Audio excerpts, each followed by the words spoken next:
Salut Elodie, bienvenue sur le podcast Les Sentiers du Possible. Comment vas-tu? Très bien, je te remercie. Je suis ravie, et très excitée d'avoir cet échange avec toi, Alexandra. Yes, moi aussi. En plus, j'adore ton énergie. Je pense que ça va être un épisode riche en énergie et en pépites. Elodie Laruelle, pour ceux qui ne te connaissent pas, tu es coach astro business.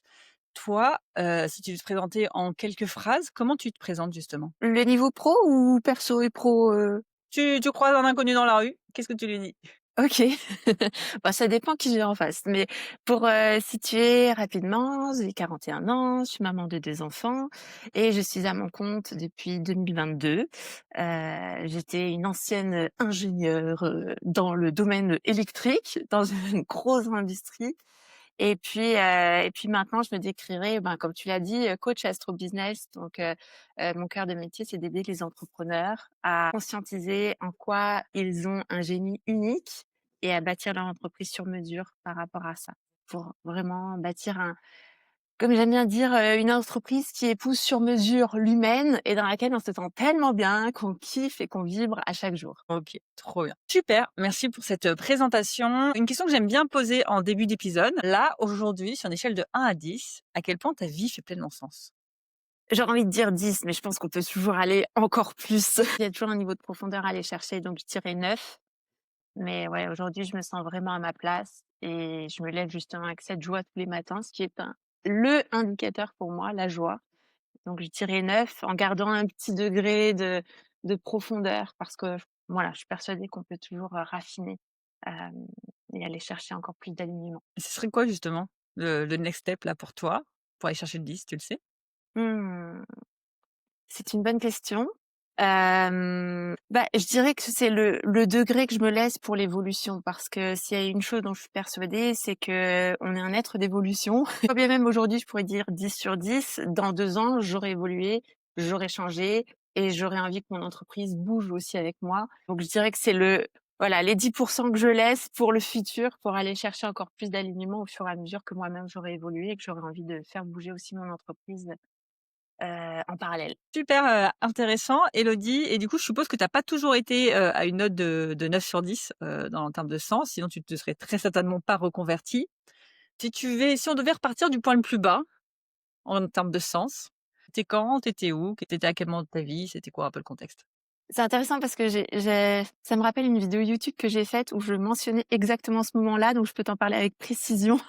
J'ai rouvert des journaux, je suis vraiment team, journaling et donc j'ai l'historique et c'est toujours super intéressant d'aller revoir, lire les passages là et j'ai pris peur en relisant le journal, c'était 2018, où j'écrivais des choses comme: «Ma vie ne fait pas sens». Genre, j'ai tout, j'étais en couple, j'avais le boulot, je venais d'avoir une promotion, j'avais tout le suivi, le chemin, tu sais, de qu'on te dit de suivre Ouais. et j'étais là à noter cette aberration de dire: «Mais je comprends pas, mais j'ai un problème, en fait».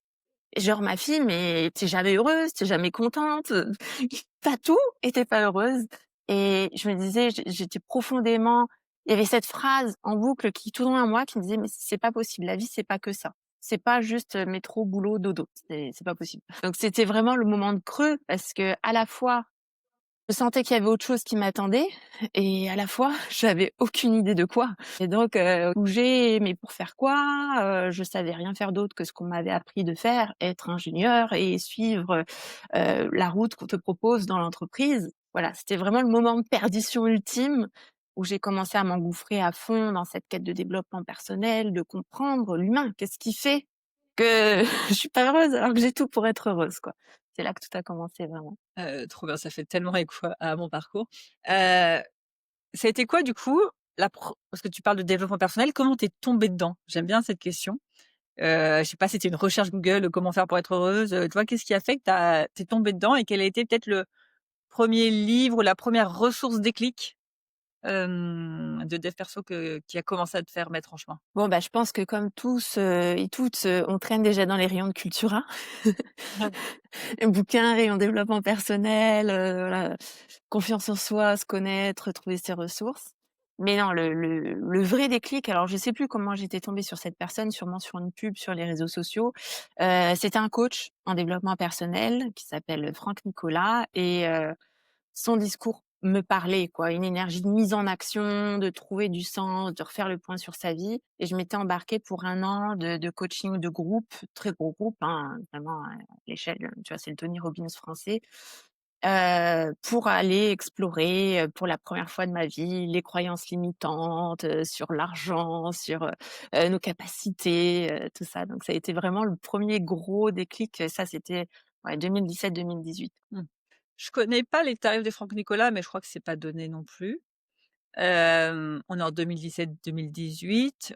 Les gens ont assez peur de ce qui se passe sur internet, des fameux gourous. Est-ce que c'est du mytho? Est-ce que c'est pas du mytho? Comment tu as réussi à déjà, est-ce que toi tu avais des freins ou est-ce que ça a été limpide? Ouais, j'achète, c'est ce qu'il me faut? Ou est-ce que tu as eu des freins et comment tu as dépassé ces freins? Pas eu de frein en fait. Moi, je fonctionne beaucoup au en human design, j'ai une autorité intérieure, oui, non. En fait, il y a ça qui est proposé, c'était oui, oui à l'intérieur de moi. Je saurais pas dire pourquoi. C'est vrai que j'avais jamais fait ça. S'engager sur 1 an, effectivement, ça avait un coût aussi. Mmh. Mais son énergie me parlait. Ça réveillait quelque chose en moi. Je pense que ça réveillait de l'espoir aussi. Tu vois, quand tu es perdu et que tu sais plus vers où aller, ben, il y a quelqu'un qui te dit qu'il a une direction et qu'on va l'explorer ensemble. Donc je pense que j'étais déjà consciente à l'époque qu'il y avait pas de solution miracle, tu vois? J'envisageais pas les options court terme, d'aller voir une voyante ou une énergéticienne.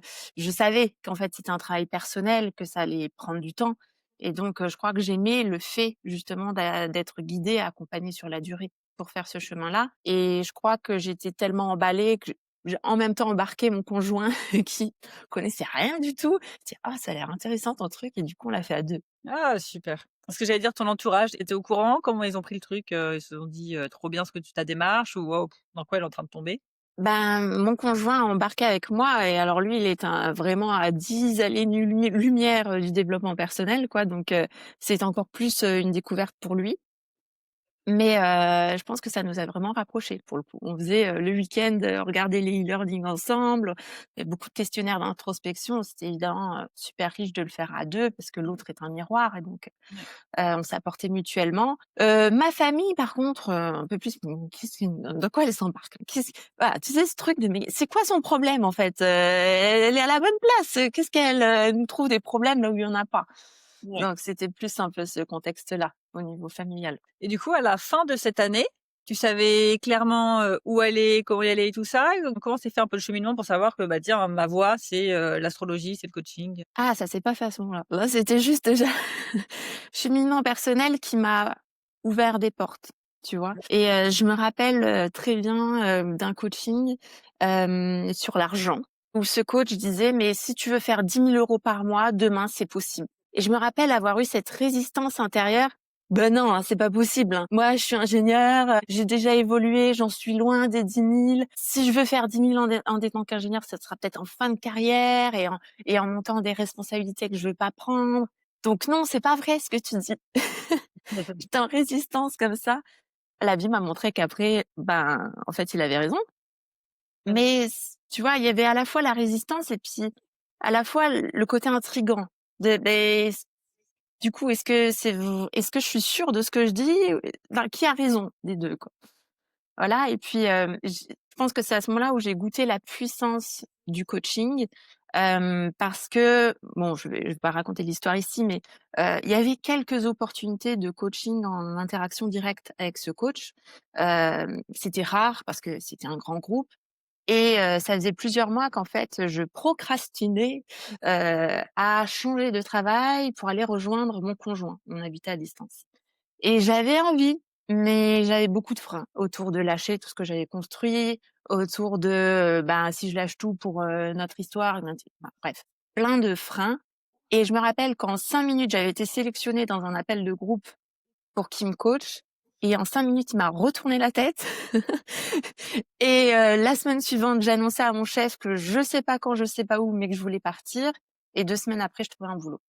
Et là, je me suis dit: «OK, c'est très intéressant ce truc-là». Ça il a réussi en 5 minutes à débugger quelque chose sur lequel je luttais et je ne comprenais pas pourquoi je luttais depuis des mois et qui freinait vraiment l'évolution de ma vie personnelle. Ouais. et du coup, tu changes de job? Alors du coup, je change de job, mais toujours dans l'ingénierie électrique. Là, pour faire, vraiment la jonction avec qu'est-ce qui a fait la bascule sur mon métier aujourd'hui, là, on est plus en 2020, où je suis enceinte. Donc j'avais cheminé, depuis 2018, OK, sur, les envies que je ressentais au fond de moi, des choses qui faisaient plus sens. Moi, j'avais des passions, je faisais de l'astrologie tous les week-ends, ça me nourrissait et j'avais des réponses que j'avais pas obtenues justement pendant 1 an de coaching, hein. Tu me disais c'était quoi, l'issue au bout d'1 an de coaching? Ben, ça m'avait ouvert des portes et à la fois, je savais pas trop encore vers où aller. Donc j'avais cheminé personnellement avec l'astrologie, qui était quelque chose que je connaissais puisque ma maman était astrologue, et donc elle m'avait transmis ça étant petite et puis, étant jeune, j'avais complètement, renié le truc et puis j'avais suivi la direction du père, ingénieur. Puis là, je me dis: «Tiens, c'est peut-être, on va peut-être aller revoir, ce truc-là». Ça a été époustouflant pour moi, toutes les réponses que j'ai pu trouver sur qui j'étais, pourquoi j'étais comme ça, ce que je voulais. Et puis il y avait aussi des pistes qui m'étaient proposées sur, quelle serait la vie la plus épanouissante pour moi et je voyais que j'en étais loin. Donc moi, j'ai toujours une approche très pragmatique. Je crois qu'on a ça en commun, toutes les 2. Ancienne ingénieure, mais aussi dans mon mode de fonctionnement, je suis pragmatique et donc ces trucs-là qui me sont OK, l'astrologie, ça m'apporte des réponses, mais en fait, j'ai envie de tester, voir ce que ça me dit. Donc 2020, j'étais enceinte et en arrêt maladie, en arrêt, congé, maternité quoi, avant, l'accouchement. J'étais 2 mois à la maison sans rien faire, ce qui est pas possible pour moi. Mais par contre, j'ai vu l'opportunité. Je me suis dit: «Waouh, j'ai 2 mois devant moi où là, en fait, j'ai l'espace libre pour tester ce que me dit mon thème astral». Et donc je me suis lancée à l'époque sur des leçons d'astro gratuites sur Instagram pour apprendre aux gens à, même s'ils avaient aucune notion d'astrologie, à décoder quelques pépites de leur thème. Je prônais le message que le thème astral, c'est le mode d'emploi vers la vie la plus épanouissante et que c'est genre la notice avec laquelle on n'a pas été livré à la naissance. Donc, j'avais un cri du cœur, il faut que je fasse découvrir ça. Et là, pour moi, ça a été la révélation, dans le sens où j'avais jamais été une femme passionnée, tu vois? Et j'enviais les gens qui avaient une vocation identifiée depuis le début, depuis qu'ils étaient jeunes, je veux dire ça. Moi, ça a jamais été le cas. Jamais eu vraiment de passion. Et là, pour la première fois de ma vie, alors que j'étais en train de préparer ces leçons pour, voilà, transmettre mon message au mieux, j'ai connu ce qu'on appelle le flow. Tu sais, où tu vois plus le temps passer, on oublie de manger, tu es exalté par ce que tu fais et donc c'était la période test pour moi. C'était vraiment, je faisais ça pour voir si ce que mon thème me racontait, eh ben, ça avait un soupçon de vérité. Je me Mmh. suis dit: «Waouh, hyper puissant, quoi».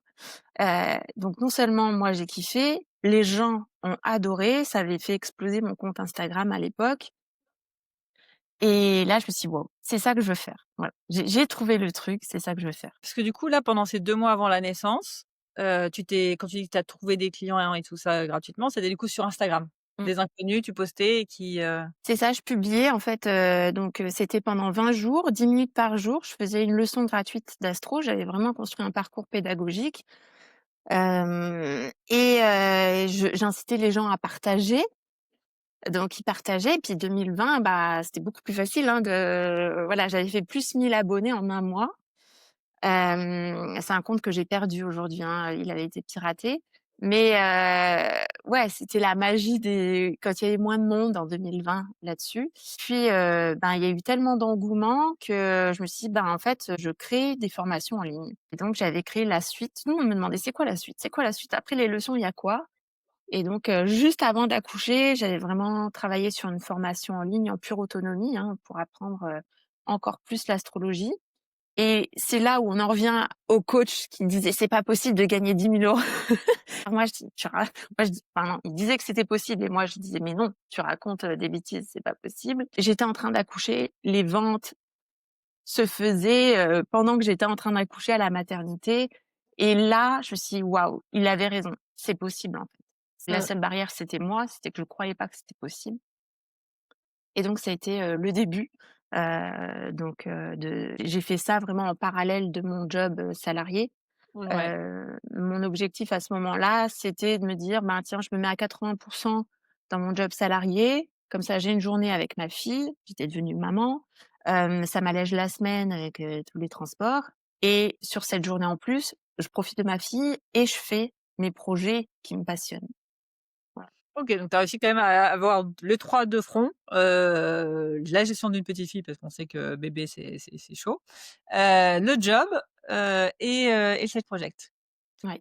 Tu as tenu combien de temps, comme ça? Hem, Pas longtemps, parce que je sais pas, je crois que la vie des fois, tu sais, quand tu veux pas bouger, la vie te met des choses en place. Bon, c'est ma croyance en tout cas, et alors qu'à ce moment-là, jamais j'ai imaginé de quitter mon job salarié. Je J'étais maman, il me fallait la sécurité financière, donc moi j'avais quand même trouvé comme ça un équilibre de me dire: «Ben oui, je réponds à tout». Il y a le boulot qui nourrit ma vie sociale, qui nourrit, mon besoin d'argent, et puis, il y a 3 jours en famille et puis un jour sur lequel je peux aussi avancer sur mes projets, et puis en fait, 2021 du coup, l'année suivante, donc pendant ce temps, je continue de proposer des formations en ligne, ça cartonne. Je fais mon premier 10 000 € par mois. Et là, Heu, typiquement, 100 en ligne, tu es pas là? oui, Ouais, c'est ce qui marchait en 2020-2021, voilà, il y période avait rien à Covid, l'époque. Ton rôle, c'est que de créer du contenu. voilà. J'étais vraiment, je voulais apprendre aux gens l'astrologie et d'autres choses, une formation qui a cartonné, c'est sur un oracle, bien spécial, que j'apprenais aux gens à utiliser de manière très moderne. Il y avait déjà un peu une idée de coaching parce que je me démarquais, des approches classiques, divination, tu vois? Qui pour moi, je considère que ça t'enlève ton pouvoir, et j'étais déjà dans faire des tirages un peu coaching. C'est quoi le blocage? Comment tu peux le lever? Conseils d'action. Donc c'était déjà mon approche, et oui, donc c'était vraiment des formations en pure autonomie, et j'avais comme idée à ce moment-là de développer un modèle d'affaires avec, un catalogue de petits produits en ligne. Vraiment qui J'avais pas de temps à offrir, moi, j'étais salariée et maman, donc du temps pour accompagner, j'en avais pas. Mais à cette époque-là, ça fonctionnait très, très bien comme ça, et donc 2021, alors que tout ça est en plein essor, que ça commence à me retourner un peu le cerveau, de voir tout ce qu'il est possible et en même temps de kiffer vraiment chaque jour. Je pense que le gap s'est creusé au fur et à mesure entre le plaisir que je prenais dans cette activité side project versus, le boulot, le dimanche soir: «Tiens, demain, il faut retourner au boulot». Et en fait, je pense que plus tu commences à goûter à tes possibles, moins ça devient tolérable, en fait, Ouais. la partie là. Donc à commencer, voilà, des réflexions autour de: «Est-ce que je serais capable de faire ça à plein temps? Est-ce que je serais capable de générer de l'argent sur la durée aussi?» Et puis en fait, les circonstances ont fait que ça m'a vraiment poussée à aller vers le side project. Les conditions au boulot sont dégradées au fur et à mesure, beaucoup de stress, on travaille avec des nouvelles entités qui avaient pas du tout la même manière de travailler. Voilà, un début de burn-out, même si, je pense que j'en étais loin, mais des prémices, tu vois, où tu ouvres ton ordi, tu te mets à pleurer de voir tout ce qu'il y Ouais. a. Et encore une fois, ce grand écart qui se creusait entre de moins en moins de plaisir et de sens dans mon boulot salarié, de plus en plus de plaisir, de sens, d'impact dans ce side project, jusqu'à temps qu'il y ait une opportunité de départ volontaire. Et là, je me suis dit: «Ben, en fait, let's go, on y va, quoi. On prend le ticket de sortie». Moi, je suis drivée par une chose, c'est ne pas avoir de regrets. Si je la prends pas maintenant, est-ce que j'en aurai une plus tard? Et donc c'était sur le papier pas du tout le bon moment puisque, j'étais enceinte d'un autre enfant, donc très rapproché, donc une maison en construction. En fait, sur le papier, il y a rien qui faisait sens. Ça a été une période très chargée et intense, mais je ne regrette rien aujourd'hui, de tout ce qui s'est passé là. Mmh. Et du coup, quand tu as quitté ton job, tu faisais en moyenne à peu près combien de chiffre d'affaires? Quand j'ai quitté mon job, je faisais 22 000 €, je crois que l'année 2021, c'était ça, 21 000 € de chiffre d'affaires. Ouais, donc presque 2 000 €. Mmh. Et tu te croyais pas capable? C'est marrant parce que du coup, il y en a beaucoup, ils disent: «Ouais, à partir du moment où j'ai les 2 000 € avec une journée, je sais que je peux faire beaucoup plus». Toi, tu avais quand même ce doute de: «Est-ce que je suis capable avec plus de jours de faire plus?» Bah, donc on reparle de la famille là, tu questionnais tout à l'heure, que pense l'entourage? Moi, j'avais mon père qui me sermonnait: «T'emballe pas, est-ce que là ça marche? Mais est-ce que dans 5 ans ça va marcher? Là, bon, bah, à l'époque, donc j'avais 36 ans, 37 ans, faut tenir jusqu'à 60, donc c'était bien joli d'avoir un truc qui marche sur le coup, mais est-ce que tu es sûre que c'est quelque chose qui peut durer? Sur les réseaux sociaux, c'était quelque chose de nouveau, les formations en ligne, tout ça, donc il y avait vraiment cette mise en garde qui était en arrière-plan de ma tête, de me dire: «Oui, pour le moment ça marche, mais est-ce que c'est le contexte?» Je savais qu'on était dans une période un peu atypique du covid, du confinement. Il y avait ça, il y avait, ben, le fait que oui, on avait des engagements financiers, on venait de construire, une autre maison, donc un niveau de vie qui augmentait. 2 enfants, forcément tu penses aussi à eux et à la suite. Et puis il y avait aussi un autre, pan sur lequel je me questionnais, c'était, la vie sociale. Tu sais, Mmh. de travailler, de passer de même si le télétravail s'était développé, donc je travaillais plus à la maison, mais il y avait, autant la mission de mon job perdait un peu de sens, autant j'adorais mes collègues. J'adorais mon chef, les pauses café, les discussions. Je savais qu'être entrepreneur, dans le modèle dans lequel je me projetais, c'était effectivement être en chez moi, surtout que donc à l'époque, c'était que des programmes en autonomie, donc j'avais pas d'interaction avec les gens. Donc il y avait cette question-là: «Est-ce que c'est durable pour moi de mener ma barque toute seule?» Et comment ça s'est passé du coup, ces premières années à mener ta barque, seule? Eh ben, ça a été des défis parce que bon, la maternité pour moi était un gros défi. Donc je me suis lancée après à plein temps, c'était en 2022. Je me suis lancée quand mon petit avait 6 mois, le deuxième, donc 6 mois et 2 ans, mes enfants. C'était très, très, très chaud en termes d'énergie. C'est quand tu dors pas la nuit et voilà. Et en même temps, je me dis que c'est ce qui m'a sauvée d'être à mon compte à ce moment-là.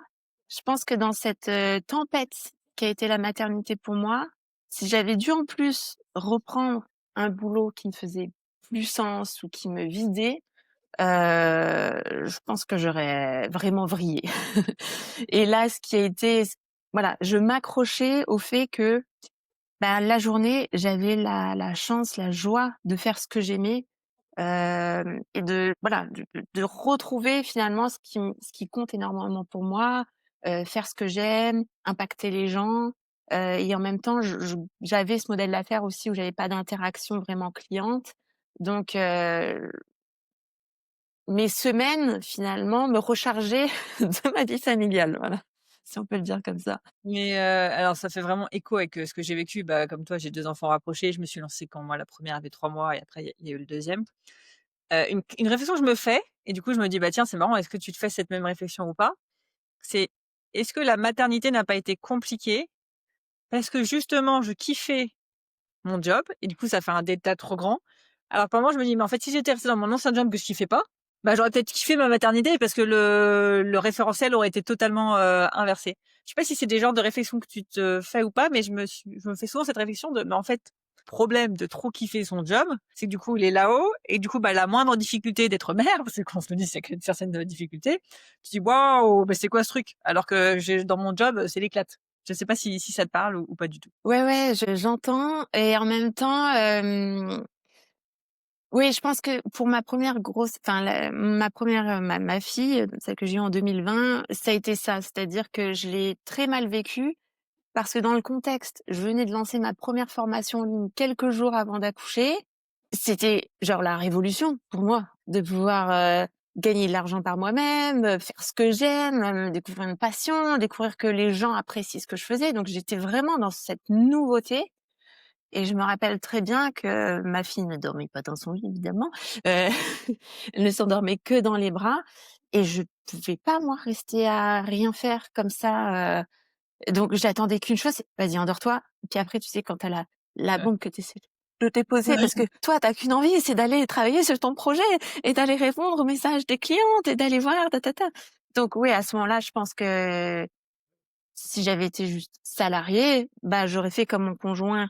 Bah, heureusement qu'il avait été là, on était en confinement, donc il était là à la maison et lui, très content de rester devant la télé avec la petite dans les bras, tu C'est vois? ça. Que moi, il y avait un truc d'impatience, de: «Non, non, non, non, non, il faut que j'ai du temps pour ce projet-là». Donc pour Ouais. cette partie-là, oui, je me reconnais totalement et pour mon deuxième enfant, par contre, non, je m'étais préparée à me dire: «C'est ce qui m'a gâché finalement, le postpartum, donc là, j'accepte de ne rien faire» et pour autant, ça n'a pas été plus facile. Donc je me dis qu'il y a aussi un autre ingrédient, qui rentre en jeu, Parce que là, je m'étais vraiment fixé 3 mois comme si j'étais en arrêt. En plus, bon, j'étais en congé de reclassement, donc j'étais encore payée par ma boîte, donc j'avais pas d'enjeu financier et je m'étais vraiment dit: «Cette fois-ci, je profite». Je me fixe une durée. C'est important pour moi de me dire 3 mois. Après 3 mois, je reprends ce qui me fait plaisir, mais 3 mois, j'accepte de rien faire, d'être sur le canapé et pour autant, ça fonctionnait pas. Mon petit, bon, ça se passait mal. Donc ouais, je me dis qu'il y a un autre ingrédient dans la sauce, mais j'ai pas encore compris lequel. C'est marrant parce qu'on a eu 2 expériences similaires et 2 réactions différentes. Du coup, moi, ma réaction pour le deuxième, ça a été: «OK, tu sais que tu as envie de travailler, bah, le premier, tu vas te payer une baby-sitter au bout de 3 semaines, pour, le garder. La crèche, elle peut le prendre qu'à partir de 10 semaines. Dès qu'elle pouvait l'apprendre, je l'ai mis».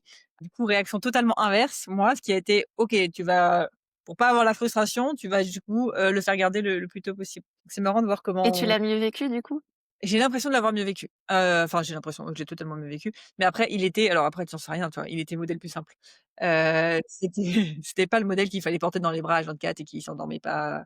Tu pouvais Mmh. le poser, il pouvait dormir, donc je pense enfin, il y a plein comme tu dis, il y a tellement de facteurs qui rentrent en jeu. Et peut-être que parce que toi, tu étais plus sereine, du coup Oui. lui, c'était aussi peut-être, Ouais, je on n'en sait rien, mais clairement ce truc pour ma première, bah, moi j'ai pas eu mon business qui a cartonné juste avant d'être enceinte, mais juste avant d'accoucher, mais j'ai été certifiée coach, j'ai passé ma certification une semaine avant d'accoucher. Donc j'avais ce truc en mode: «C'est bon, je suis coach, je peux me lancer» et je m'étais dit, parce que du coup j'étais encore salariée, j'ai posé madame pendant le congé mat, et je m'étais dit: «Bah, pendant ton congé mat, tu lances ton activité». Parce que j'étais naïve, je pensais que dans un congé mat, on avait plein de temps et que l'enfant dormait tout le temps. Forcément, j'ai pas belle eu le illusion. j'ai pas eu le modèle qui dormait tout le temps. Donc en fait, ça m'a généré cette frustration de, bah non, c'était le moment où j'avais prévu de lancer mon activité et tu dors pas, ça va pas là.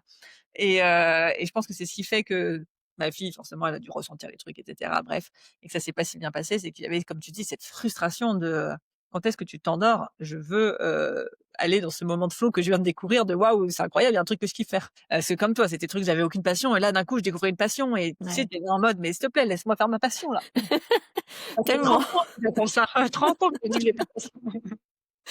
Ah ouais, on a vraiment un parcours similaire, ouais. Ouais, non, c'est pour ça, ça fait vraiment écho et ça fera peut-être écho à des personnes qui nous écoutent aussi. Ultra intéressant. Donc, je récapitule un peu. Tu te lances avec ton deuxième qui a 6 mois. Tu te mets à 100 à ton compte. Comment ça se passe? On est en 2022, c'est ça? Aujourd'hui, on est en 2025. Les 3 premières années, comment elles se passent? Tu as pivoté puisque maintenant tu accompagnes, des aussi sur la partie business.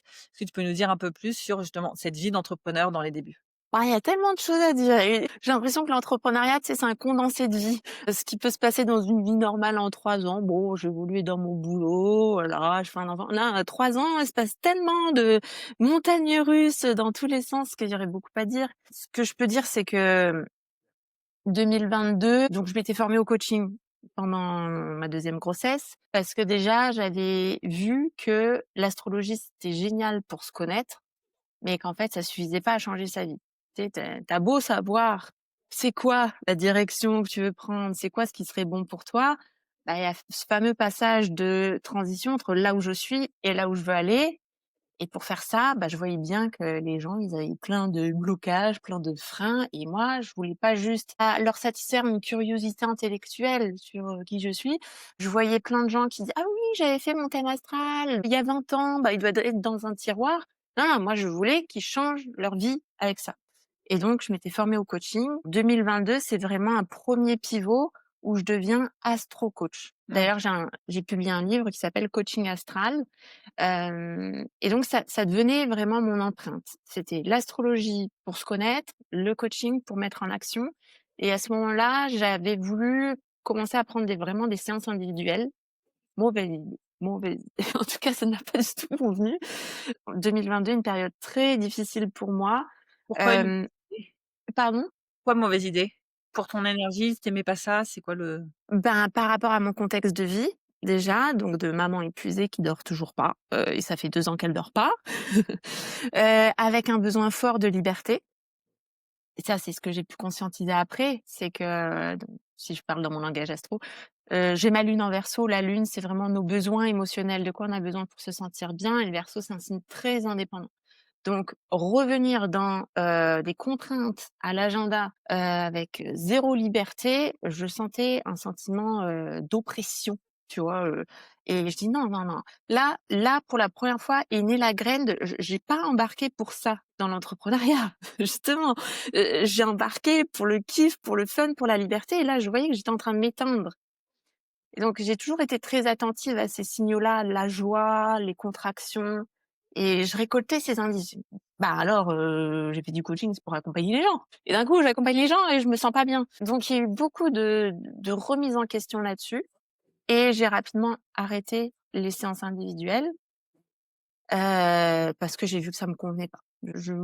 J'ai eu un driver toujours pour, cet entrepreneuriat, c'est faire en sorte de kiffer et du coup, je me suis rapidement intéressée à d'autres manières de faire. Donc c'est là où j'ai pris mes premiers accompagnements business, où j'ai vu qu'en fait, bah, il y avait plein d'autres formes d'accompagnement possibles. Donc j'ai créé mes premiers programmes en groupe, par exemple, où là, j'ai pu sentir que je me régalais et qu'en plus, je pouvais avoir la croyance que ça pouvait être moins impactant, tu vois, que du personnalisé individuel. Au final, je voyais la magie qui opérait entre les participantes. Donc ce moment-là, ça a été déjà, ouais, un deuxième pivot plus sur la forme de mon entreprise. Voilà et 2023, année compliquée. Pas bonne année 2023 déjà parce que, ben, je sais pas si toi tu as ressenti ça du coup, mais tout ce qui fonctionnait avant, d'un coup ne fonctionnait plus pareil. En plus, bon, il y a une difficulté, c'est que début d'année, alors que je venais de faire un super mois de janvier, je me dis: «Ouais, ça y est, là, on y va à fond cette année».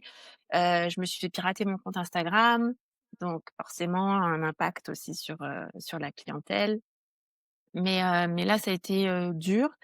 Et là, j'ai pu commencer à douter de la décision que j'avais pu prendre. Me dire: papa, il avait raison, peut-être que ça marchait qu'un temps et qu'après, voilà donc C'est quoi année les trucs qui fonctionnaient et qui n'ont plus fonctionné? Parce que je sais que pour beaucoup d'entrepreneurs, l'année pardon, 2023 a été très compliquée. Moi, c'est l'année où j'ai décollé parce que mmh, quand tu es de bas, enfin, toi, j'étais vers 2 000 à 3 000 €, c'est l'année où j'ai fait les 10 000 € par mois. Moi, j'étais en bas, du coup, tu peux quoi, que tu avais pas j'avais pas compris ce qui marchait avant, donc je me suis adaptée et ça s'est fait pour moi. Ça a été quoi pour toi, du coup, le vrai changement que tu as senti? bon, bah, déjà, il y avait un truc, contextuel du fait que je repartais de 0 sur un compte Insta, donc tu t'adresses plus à la même quantité de personnes. En taux de conversion, forcément, il y a un truc statistiquement qui fait qu'il y a moins de monde qui embarque.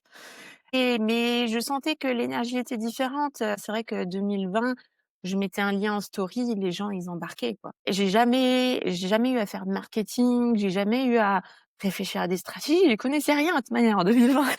Je parlais de ce que j'aimais, je le postais en story, je suis heureuse de contribuer, je vous ai fait un programme, paf, le lien, tac, tac, tac, 100 personnes qui embarquent. Bon, bah, on réplique ça en 2023, beaucoup, beaucoup, beaucoup moins de personnes qui embarquent. Mmh. Donc nécessité de commencer à plus argumenter, à plus, essayer d'expliquer quels sont les bénéfices, tout ça. Donc c'était nouveau et bah, c'était un apprentissage aussi, hein, en termes de marketing et de stratégie de lancement, tout ça, quoi. Mmh. Il y avait ça et puis, ben, je pense qu'il y avait autre chose aussi, c'est que ma communauté était quand même basée sur des gens qui, à la base, étaient venus pour l'astro. Pur, pour apprendre l'astro. Il y avait vraiment ce truc du hobby du dimanche, voilà, vouloir, voilà, se comprendre soi et puis mes offres après étaient beaucoup plus tournées astro coaching, genre avancer sur quelque chose que tu veux faire bouger dans ta vie. Ouais. Donc voilà, je sais qu'il y a eu un moment où ma communauté s'est dit: «Mais quoi elle nous parle? Moi je veux juste apprendre l'astro, je veux pas».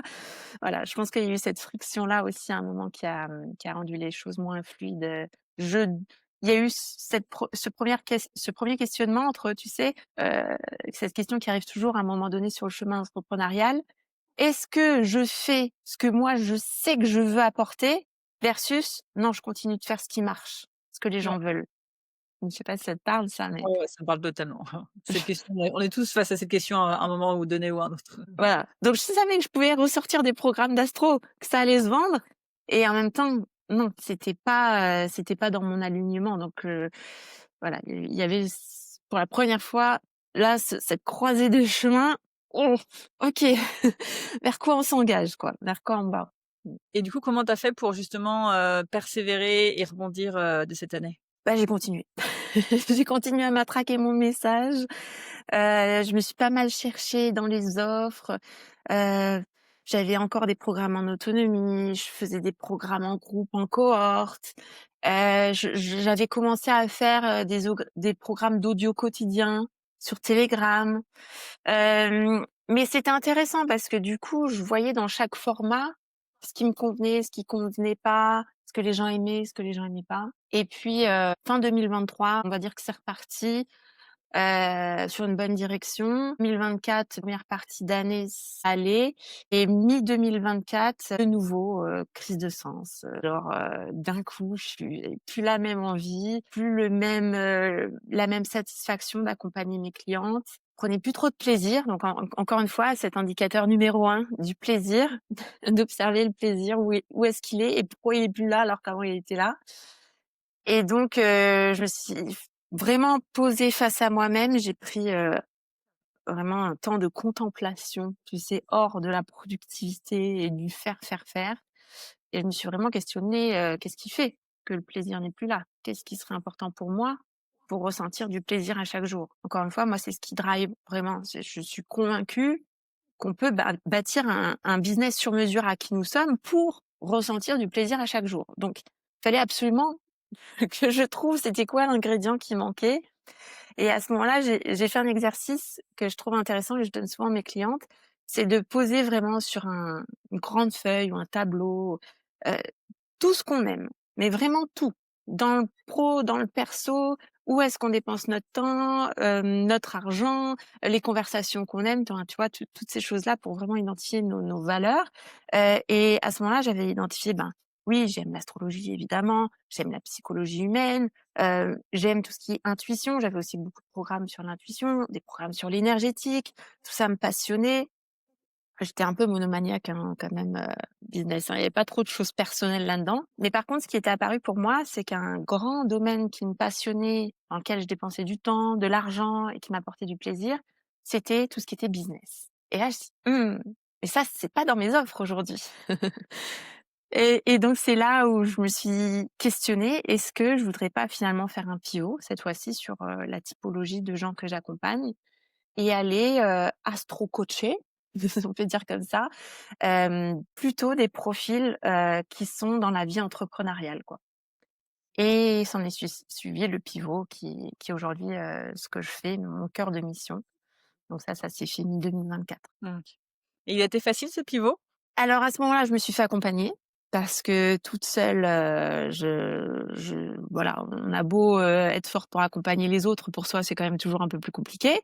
Heu, donc je me suis fait accompagner par une mentor business qui m'a vraiment inculqué le l'argent aime la vitesse.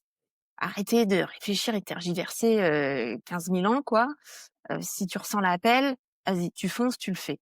Et donc, j'ai vraiment été dans une énergie de confiance, de me dire: Si j'en suis là, si j'ai eu ces réflexions-là, ben, c'est pas pour rien, elles sont légitimes d'être là et je fais confiance à cette nouvelle direction qui arrive», même si en même temps c'était très flippant parce que je savais que dans ma communauté actuelle, bah, il y avait qu'une faible proportion qui était dans ma nouvelle cible. Donc forcément le questionnement du chiffre d'affaires, hein, qui va en découler, et en même temps toujours drivé par, ce que je crois profondément, ce qui est juste, qui me fait vibrer. Donc j'y suis allée même si, il y avait des risques associés, financiers. Et au final, bah, ça s'est plutôt très, très bien passé. Là encore, toutes les croyances que je pouvais avoir, bah, c'était des croyances et elles ne sont pas avérées vraies. Donc j'ai pas perdu de gens en route ou alors c'était pas des personnes alignées au message que je prenais. Pour la première fois, j'ai commencé à vraiment pricer une offre à 4 chiffres. Ouais. J'avais des croyances avant, j'avais du mal à vendre mes programmes de groupe à 400-500 €. Donc moi, je me disais: «Bah non, les gens, ils ont plus d'argent, le marché est compliqué ou ils ont trop acheté, puis ta. Et puis là, poussée par ma mentor qui me dit: «Mais non, en fait, cette offre-là, une offre de 6 mois, tu la mets minimum à 1 000 €, quoi». Mmh. ça va jamais marcher.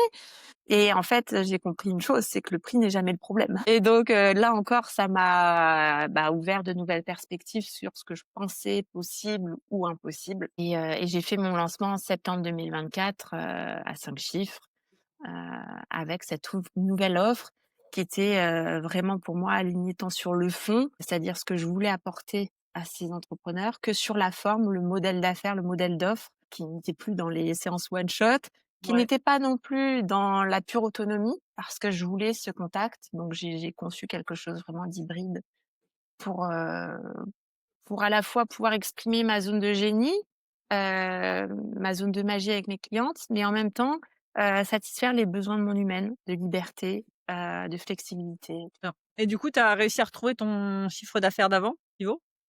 Plus, ouais, une Bah belle oui. croissance du coup, qui s'en est suivie, forcément aussi en corrélation avec le tarif des offres. Ouais. Donc ouais, non, plutôt, satisfaite à tout niveau de ce pivot. Je vois le temps qui passe. Là, si tu devais donner, à ceux qui sont dans les années galères de l'entrepreneuriat, soit dans les tout débuts, soit dans un moment de creux ou un peu comme ton année 2023, c'est quoi pour toi le meilleur conseil que tu as jamais reçu ou le meilleur conseil, que tu donnerais? Je pense que le conseil numéro un que j'aurais envie l'idée numéro un en tout cas que je voudrais que les gens aient tous en tête, c'est que, dans l'entrepreneuriat, on a un immense luxe qui est notre liberté de décider. On a vraiment l'embarras des possibles et c'est aussi notre plus grand piège. Et donc, le conseil numéro un dans lequel moi j'ai pu me perdre dans le piège et c'est pour ça qu'aujourd'hui je le mettrai en conseil numéro un, c'est vraiment de pouvoir prendre ce pouvoir de décision à partir de notre boussole intérieure de qui nous sommes. Vraiment de pas se faire avoir par, l'objet brillant. Bon, déjà les promesses, fais 10 000 € en 3 mois, ça je pense que si c'était si simple, tout le monde réussirait à le faire. Mais surtout de développer un regard critique sur, vraiment les modèles d'affaires qui sont proposés, les stratégies qui sont proposées et de se demander: «Est-ce que je me vois faire cette stratégie-là au quotidien pendant des années? Est-ce que cette stratégie-là, elle est adaptée à qui je suis, à mes talents, à ma zone de génie? Ou est-ce que j'essaie de suivre une recette qu'on m'a imposée, mais qui ne me correspond, vraiment pas?» Parce qu'encore une fois, je pense que c'est cette liberté de choix, oui, c'est notre plus grand luxe, mais c'est vraiment notre plus grand piège. Et tu sais, il y a une citation qui dit, «Si tu essaies de juger un poisson à sa capacité à grimper à un arbre, il passera toute sa vie à se penser idiot, incompétent». Je pense qu'aujourd'hui, il y a beaucoup d'entrepreneurs qui se sentent un peu le poisson, incompétent parce qu'en fait, ils essaient de suivre des voies qui ne sont pas alignées à leurs talents et à leur zone de génie. Donc en fait, c'est de trouver, votre environnement à vous, votre manière de faire à vous. Qu'est-ce que vous verriez vous faire au quotidien? Qu'est-ce qui est basé sur ce qui est fluide, évident, facile, et ce sur quoi vous avez envie de passer vos journées, quoi, à faire. Si Ouais. aujourd'hui c'est difficile, probablement que la stratégie choisie n'est pas forcément sur mesure à qui on est. Mmh. Je suis totalement alignée et j'en parlais hier avec ma mère. Je pense que c'est un des problèmes de l'IA, c'est que toutes les stratégies sont devenues simples à mettre en place. Et du coup, on se dit, «Ah bah, c'est simple donc je vais y aller» et on se retrouve à essayer des milliards de trucs, à faire des milliards de trucs parce que c'est simple, mais en vrai on perd un temps de dingue. On s'épuise et on oublie juste de revenir à la base sur: «OK, aujourd'hui il y a 1000 méthodes qui sont simples parce que, le monde d'aujourd'hui fait que tout est simple, mais quelle est la seule méthode qui me correspond?» et se dire: «OK, même si c'est une seule méthode simple, j'y vais à fond, je fais celle-là à fond et pas, 36 000, trucs à droite et à gauche». C'est Donc ça, et c'est qu'il y a une bonne nouvelle, c'est qu'en fait toutes les stratégies fonctionnent. Parce que des fois, on abandonne une stratégie, on dit: «Ah non, celle-là, elle marche pas, je vais en trouver une autre qui va mieux marcher». Mais en fait, la bonne nouvelle, c'est que toutes les stratégies fonctionnent. Par contre, il y a la stratégie qui va fonctionner pour nous. ouais, totalement et c'est pour ça que je dis, il y a pas de coach business en vrai qui mente. Je pense que chacun raconte sa propre histoire et que c'est vrai. La personne qui te dit que la seule stratégie qui marche, c'est la pub, pour elle, c'est le seul truc qui marche. Exactement. Celle qui dira: «La seule stratégie qui marche, c'est le 5 days challenge» avec mon super accent. Bah oui, c'est que c'est pour elle, c'est le seul truc qui marche. Mais c'est vraiment se dire: «OK, qu'est-ce qui marche pour moi?» parce que, c'est pas parce que, bah, ça marche pour un tel que ça marche pas pour soi et je trouve que je me vois, bah, comme toi, tu es maman aussi, c'est exactement la même chose pour la maternité. Chacun va te dire: «Ah mais le truc qui marche pour, endormir les enfants, c'est, de, je sais pas moi, faire la routine du soir. Ah mais le truc qui marche pour les enfants, c'est de les coucher plus tôt. Ah mais le truc qui marche pour». Mais je pense que c'est exactement la même chose dans le business que dans la maternité. Le truc qui marche pour un enfant marche pas pour l'autre. Le truc qui marche pour une activité marche pas pour une autre activité. Chacun est unique et c'est vraiment se baser sur l'unicité. Donc, un grand merci à toi pour ce rappel. Je pense que c'est la meilleure clôture qu'on peut faire d'un épisode, Mais avec de plaisir. podcast, sur l'entrepreneuriat. Hem, Si je retiens une chose de tout ton parcours, vraiment pour moi qui est à retenir, c'est le plaisir, le kiff. Mmh. Qu'est-ce que tu kiffes faire? Et ne pas hésiter à pivoter, comme tu l'as dit. C'est pas parce que tu pivotes que tu vas, forcément, aller dans le mur. En général, quand tu fais ce que tu kiffes, ton énergie, elle vibre et du coup, la suite, elle suit. J'aime bien finir, pas c'est pas j'aime bien, c'est je finis tous les épisodes de podcast par une question de coaching qu'on va poser aux auditeurs à méditer en marchant et en musique. Et du coup, est-ce que tu as une question que nos auditeurs pourraient se poser, soit pour mettre plus de sens dans leur vie, soit pour, retrouver du kiff, ou toi, une question que toi, tu aimes bien te poser régulièrement justement pour faire le point? Est-ce que tu as une question comme ça qui te vient en tête? Bah, j'ai envie de faire le lien avec ce qu'on disait juste avant. C'est, peut-être une question du style, où est-ce que j'ai décidé de faire certaines choses parce que on m'a dit qu'il fallait que je fasse comme ça, versus si j'avais aucune pression d'argent, aucune pression de réussite, si j'avais déjà tout prouvé, si j'avais aucune injonction, si je faisais genre purement et simplement à ma sauce, comment je ferais les choses? Qu'est-ce que je ferais et comment je les ferais? Ouais, cette question-là que je me pose très régulièrement et pour, vraiment sortir des injonctions parce que c'est très subtil, mais on entend beaucoup de choses et sans qu'on prête attention, beaucoup de «il faut», de «je dois» ou «aujourd'hui ça marche comme ci, ça marche comme ça» s'infiltrent en nous et nous font perdre cette boussole intérieure. La question vraiment de se détacher de la pression qu'on se met souvent à réussir est importante, donc bien mettre dans la question s'il y avait aucune question d'argent et de réussite. Si j'avais déjà tout prouvé, si j'avais déjà tout réussi, alors comment je ferais les choses à ma manière? Trop bien. Une excellente question à se poser, donc restez bien jusqu'au bout pour avoir cette question, de coaching à méditer en marchant et en musique. Et Élodie, pour ceux et celles qui veulent t'envoyer des petits mots doux, te retrouver, où est-ce qu'ils peuvent te retrouver? Essentiellement sur Instagram, qui est ma plateforme de communication numéro un, donc Elodie_coach Astro Business. Top. Je mettrai le lien, dans le descriptif de l'épisode. En tout cas, un grand merci à toi, Élodie, pour tous ces partages, pardon. C'était, ultra inspirant de voir, ton parcours et tes hauts et tes bas dans l'entrepreneuriat. Ça montre que ce n'est pas linéaire. Je pense qu'aucun entrepreneur est capable de nous faire, quelque chose de linéaire. La seule linéarité à suivre, c'est la zone du kiff et du sens. Donc merci à toi pour ce rappel et je te dis, à très vite. Merci à toi Alexandra. Ciao.